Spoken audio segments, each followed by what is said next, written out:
Hey everybody, Jason C. on location at Supernatural, sitting here with Jensen Eklzom. How you doing, man? Good. Nice Good. To see you. It's good to see you. It's kind of like a little scary place, but hey, let's talk. Yeah. No, we don't just create scary places. We actually seek them out, and find them, Visit and them. shoot Yeah. in them. Yeah. Riverview Hospital here. It's was once used. Well, it still is used as a I guess a mental illness institution. And, the section behind us here has been closed down for a long time, but I guess it used to be where they would do the electroshock therapy stuff. So whoa. I'm sure there's some very interesting stories that went on inside. I've heard some. Yeah, like. so it's always nice to film in places like that. People disappearing and stuff like that. All right. Well, as long as you guys get good footage.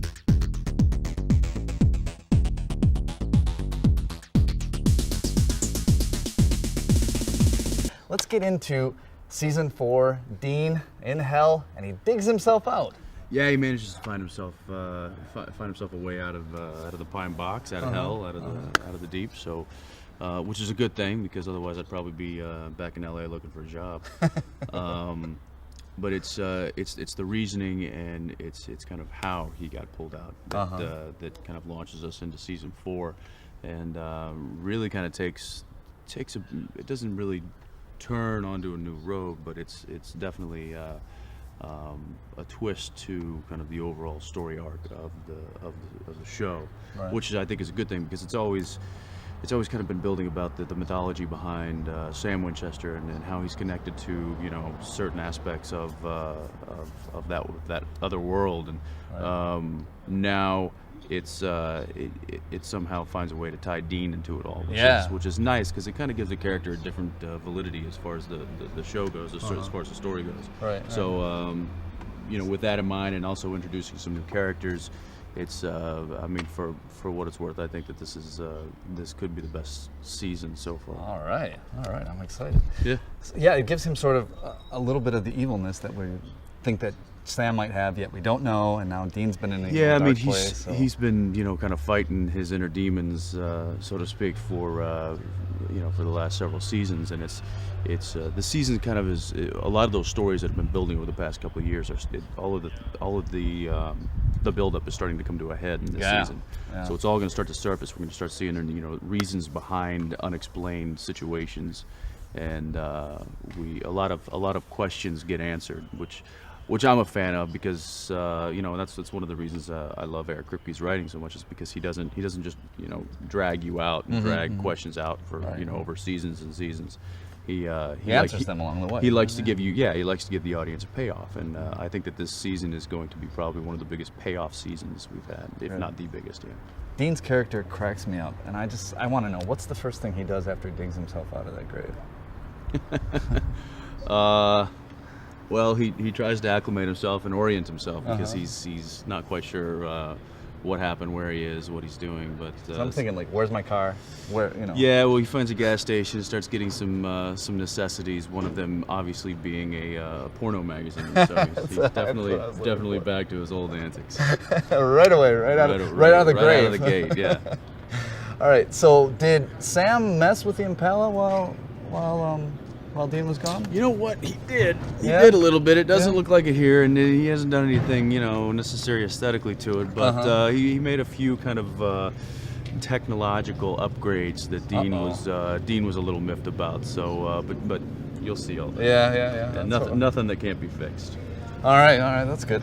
Now the big mystery is going to be, how did Dean get out? I mean, what would be some viable options? Well, that is kind of, I don't want to ruin it, but that is kind of what the build-up of the first episode is, and also what kind of follows that. It kind of launches into a whole different world of why and how he got yanked out. But it's, now that he's out, it's a lot of demons are upset. There's why you? What makes you so special? So. You made the deal, never got out of it. Exactly, which gets into why he was pulled out, which is ultimately kind of the storyline that we'll be dealing with over the arc of the season. First of all, I wanted to let you know that we have this voting every year. We call it the Sources, and we pit the scenes against each other from One Tree Hill and Supernatural, Smallville, and all that stuff. And second year in a row, you guys have won. So I wanted to personally congratulate you on behalf of the fans of the CW. Right on. for winning the Sources, and I wish I had the award, but sorry, I forgot it. I'd like to thank everybody that voted. For Much appreciated. I will find a place for this, I promise. Actually, it was a document, but I will find a place for this, I promise. All right, cool. We'll just clear off the wall, and that's where it'll tack be. it up. Yeah. Absolutely.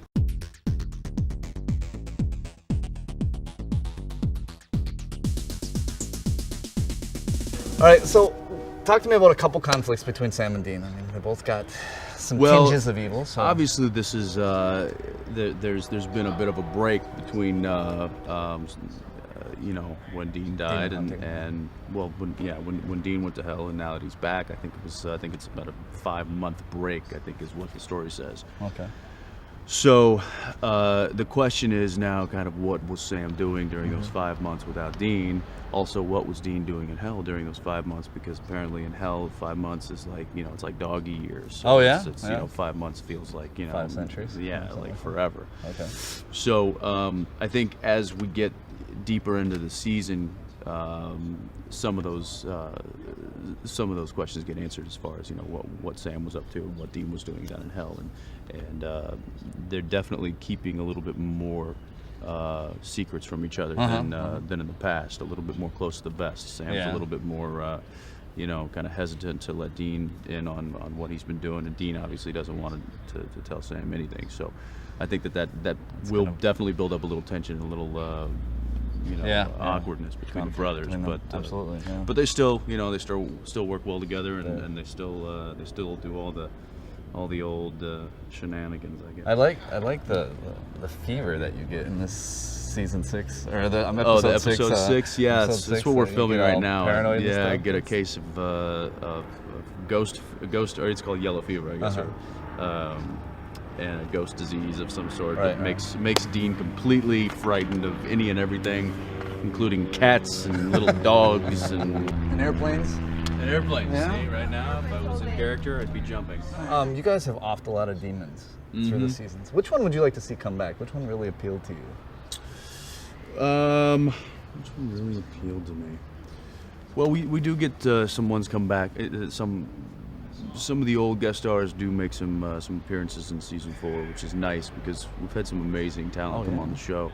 I think Jared and I are both big fans of a lot of different ones. I know Sterling, who plays Gordon, is we're a big fan of his. Although he's not a demon, he's a hunter. But you know, it's hard to say.